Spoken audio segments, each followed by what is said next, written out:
അച്ഛൻ്റെ സാക്ഷ്യത്തിലൂടെയാണ് നമ്മൾ പോകുന്നത്. അച്ഛൻ്റെ സാക്ഷ്യത്തിൻ്റെ ഒരു ഭാഗം എന്ന് പറയുന്നത് അച്ഛൻ്റെ ഇൻറ്റൻഷൻസാണ്. ഇൻറ്റൻഷൻസ് അച്ഛൻ പറഞ്ഞത് അതാണ് ഈ അച്ഛന്മാരുടെ ഒരു ഗുണം. അറിയാവുന്നവരെ സംബന്ധിച്ചിടത്തോളം അവരെ പ്ലേസ് ചെയ്യുമ്പോൾ കറക്റ്റ് ഷാർപ്പ് പ്ലേസിങ് ആയിരിക്കും. അച്ഛൻ്റെ ഒന്നാമത്തെ ഇൻറ്റൻഷൻ എന്താണെന്ന് അറിയാമോ? അച്ഛൻ്റെ ഒന്നാമത്തെ ഇൻറ്റൻഷൻ നമ്മൾ നിയോഗങ്ങൾ എഴുതത്തില്ലേ, അച്ഛൻ എഴുതിയിരിക്കുന്ന ഒന്നാമത്തെ എന്തുകൊണ്ടാണ് ഇത്രയും വലിയ മാറ്റങ്ങൾ അച്ഛനിലൂടെ സംഭവിച്ചത് എന്താണ്? ഒന്നാമത്തെ ഇൻറ്റൻഷൻ എന്താണെന്നറിയാമോ?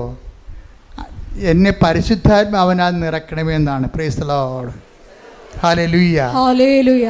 അച്ഛൻ ഇതെല്ലാം കേട്ട് മനസ്സിലാക്കിയപ്പോൾ അതിൻ്റെ കുറിഞ്ഞ് എന്താണെന്ന് വെച്ചാൽ മനസ്സിലായി. അപ്പം അച്ഛനെ ഒന്നാമത്തെ നിയോഗമായിട്ട് എഴുതിയിട്ടിരിക്കണത് എന്താണ്? എന്നെ പരിശുദ്ധാത്മാവ് നിറക്കണമേ. അതെന്താണ്? ദൈവനിയോഗമാണ്, ദൈവത്തിൻ്റെ നിയോഗമാണ്. ഉടമ്പടിയിൽ ഇന്ന് ഞാൻ രാവിലെ ഒരു അച്ഛനോട് സംസാരിച്ചെന്ന് പറഞ്ഞല്ലേ, സേലാംകുളം അച്ഛൻ്റെ സാക്ഷ്യത്തിൻ്റെ ബേസ്മെൻറ്റിലാണ് ഞാൻ ഈ രാവിലെ അച്ഛനോട് സംസാരിച്ചത്. അച്ഛനോട് പറഞ്ഞ അച്ഛാ, ഉടമ്പടിയുടെ നിയോഗങ്ങൾ തന്നെ രണ്ട് വിധമുണ്ട്. മനുഷ്യ നിയോഗങ്ങളുണ്ട്, ദൈവനിയോഗങ്ങളുണ്ട്. നമ്മളെല്ലാം മനുഷ്യ നിയോഗങ്ങൾ എഴുതിയിരുന്നതുകൊണ്ടാണ് ഈ ഉടമ്പടി പലപ്പോഴും താമസിക്കുന്നത്. അപ്പോൾ ദൈവത്തിന് കൂടി ആ ടേക്കപ്പ് ചെയ്യാനുള്ള കണ്ടൻറ്റ് വൈസ് അതിൻ്റെ അകത്ത് കറക്റ്റാണെങ്കിൽ ഇത് പെട്ടെന്ന് ദൈവത്തിന് നിങ്ങൾ ഉടമ്പടി ഇടുമ്പോൾ അപ്പോൾ തന്നെ ദൈവത്തിന് ഇതുകൊണ്ട് എന്ത് പ്രയോജനം നിങ്ങൾ തന്നെ ചോദിക്കണം നിങ്ങളോട്. മനസ്സിലായില്ലേ? നിങ്ങൾ ILTC പഠനം പുരാടം വിൽക്കണം, കല്യാണം കഴിക്കണം എന്നൊക്കെ പറയുമ്പോഴേ അപ്പോൾ ദൈവത്തിന് ചോദ്യം ചോദിക്കാനുള്ള പൊസിഷൻ ഉണ്ടല്ലോ, ഇതുകൊണ്ട് എന്താണ് സ്വർഗത്തിന് പ്രയോജനമെന്ന്. അപ്പോൾ സീറോ ബെനിഫിറ്റ്സ് ആണെങ്കിൽ പിന്നെ why should God take up your matter? അതാ പ്രശ്നം. അതിനെ ചെക്ക് വെച്ചുകൊണ്ടാണ് അച്ഛൻ എഴുതിയിരിക്കുന്നത്. രണ്ടാമത് അച്ഛൻ നിയോഗം എന്താണെന്നറിയാമോ? വിശ്വാസത്തോടെയും. അപ്പം അച്ഛനല്ലേ എന്നിട്ട് എഴുതിയിരിക്കുന്നത് എന്താണ്? നല്ല വിശ്വാസത്തോടെയും വിശ്വസ്തയോടെയും ജീവിക്കാൻ അനുഗ്രഹിക്കണമെന്ന്. Praise the Lord. അതാണ് അതായത് വിശ്വസ്തത എന്ന് പറയുന്നത്. ഇപ്പം നിങ്ങൾ വിവാഹ ജീവിതം നയിക്കുന്ന ആൾക്കാരാണ്. വിവാഹ ജീവിതം നയിക്കുന്ന കഴിഞ്ഞ ദിവസങ്ങളിൽ ഞാനും അലക്സച്ചനും കൂടി ഒരു വീട്ടിൽ പോയി. ഇപ്പം ഞങ്ങളെ കുറേ സഹായിക്കുന്ന ആൾക്കാരാണ്. പ്രത്യേകിച്ച് നമ്മുടെ സ്ഥലങ്ങളൊക്കെ ഒന്ന് നിരത്താനൊക്കെ അങ്ങനെയൊക്കെ കുറേ JCB ഉണ്ട്. 2005 ബന്ധമാണ്. ഇപ്പം മകളെ കല്യാണത്തിൻ്റെ സമയപ്പോൾ കല്യാണത്തിന് വിളിച്ചപ്പോൾ കല്യാണത്തിന് പോകാനൊന്നും പറ്റത്തില്ല.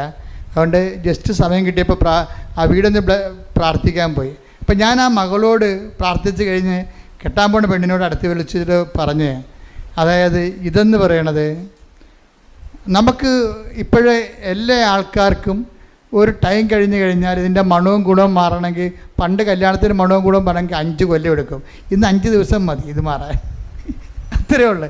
ടൈം എന്ത് കുറഞ്ഞു. മണവും ഗുണമെന്നൊക്കെ പറയുന്നത് നാട്ടുകാരുടെ ഭാഷയാണത് കേട്ടോ. അത് നമ്മളെ പിടിച്ചു നിർത്തുന്ന ആകർഷകമായ അട്രാക്റ്റീവ്നെസ്, അതാണ് മണവും ഗുണവും എന്ന് പറയുന്നത്. പണ്ടത്തെ അമ്മമ്മമാരുടെ ഭാഷ. കല്യാണത്തിന് മണവും ഗുണമൊക്കെ മാറണമെങ്കിൽ പണ്ട് 5 കൊല്ലമൊക്കെ എടുക്കുമായിരുന്നു. ഇപ്പം 5 ദിവസം എടുത്താൽ മതി. അതിൻ്റെ കാരണം അതുകൊണ്ട് തന്നെ ഇത് ഡേഞ്ചറസ് പോയിൻ്റാണ്. പിരിയുന്നവർക്ക് പിരിയാൻ ഒരുപാട് കാരണങ്ങളുണ്ട്. പിരിയാതിരിക്കാൻ ഒറ്റ കാര്യമേ ഉള്ളൂ. എന്താണ്? ക്രിസ്തുവിൻ്റെ നാമത്തിലാണ് ഞാൻ ജീവിത പങ്കാളിയെ സ്വീകരിച്ചിരിക്കുന്നത്. Praise the Lord, hallelujah. അപ്പോൾ അവൻ്റെ നാമത്തിലാകുമ്പോൾ വിശ്വസ്തത ഇതിൻ്റെ മെയിൻ സംഭവമാണ്.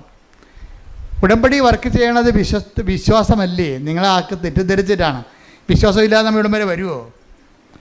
ഇനി തിരിച്ചു പോകണത് എന്താണ്? വിശ്വസ്തതയിൽ വളരാനാണ് തിരിച്ചു പോണത്, വിശ്വാസം വളരാനല്ല. നിങ്ങൾ വരണത് വിശ്വാസത്തിൽ ആണ് പോണത് വിശ്വസ്തതയിൽ വളരാനാണ് പോണത്. എന്താണ്? നിങ്ങൾ ഒരാളെ കൂടി ചേർത്തിട്ടുണ്ട്. ആരാണ്? ബയലാറ്ററൽ എഗ്രിമെൻ്റാണ്. കർത്താവുമായിട്ട് നിങ്ങൾ ഉഭയകക്ഷി സമ്മതമാണ്. ഇനി നിങ്ങൾ തമ്മിലുള്ള വിശ്വസ്തതയുടെ പോയിൻ്റുണ്ട്.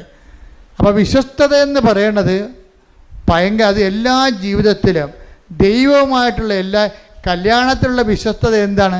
ദൈവം യോജിപ്പിച്ചത് കൊണ്ടാണ് നമ്മൾ അത് മനുഷ്യൻ വേർപിരിക്കരുതെന്ന് പറയണത്. ദൈവം യോജിപ്പിച്ചത് കൊണ്ടാണ്. ഇപ്പോൾ PR ഉണ്ടാകുന്ന അവിടെ ചെന്ന് അമേരിക്ക ചെന്ന് പറഞ്ഞ് ഇയാൾക്ക് PR ഇല്ല എന്ന് പറഞ്ഞുകൊണ്ട് അവൾ ഉടനെ അടുത്ത ടിക്കറ്റ് എടുത്ത് നാട്ടിലോട്ട് പോകുന്നു. അവൾക്ക് PR ഇല്ല. PR എന്ന് പറഞ്ഞാൽ ഉടനെ പിരിയണേ ഇതൊക്കെ. അപ്പം നീ എന്തിനാണ് കർത്താവിൻ്റെ തിരുസന്നിധിയിൽ വന്ന് നിന്നത്? ഇയാൾക്ക് PR ഉണ്ട്, അതുകൊണ്ട് കല്യാണം കഴിക്കണം എന്നാണ് പറയണത്. അപ്പം ഇങ്ങനെയുള്ള കാപഠ്യ മുഖങ്ങളുണ്ട്. ഒരു കാര്യം ഞാൻ നിങ്ങളോട് പറഞ്ഞേക്കാം, ഒന്നുറങ്ങിയ നേരം വെളുക്കത്തില്ല.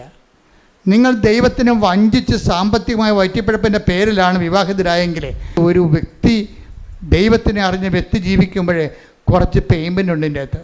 നിങ്ങൾ ഓർക്കരുത്, ഇത് ഈ കുരിശുരൂപം എന്തിനാണ്? ഞാൻ എല്ലാവരും കുരിശുരൂപം വേണ്ട, കുരിശ് മതി എന്നൊക്കെ പറഞ്ഞുകൊണ്ട് കുരിശ് മതി കുരിശ് വേണ്ടെന്നൊക്കെ പറയുമ്പോഴും ഞാൻ എന്താണ് വലിയ കർത്താവിന് ഇങ്ങനെ കുരിശ് തറച്ച് അൾത്താറയിൽ ഇങ്ങനെ അടുപ്പിച്ച് വെച്ചിരിക്കുന്നത് എന്തിനാണ്? പേയ്മെൻറ്റാണിത്.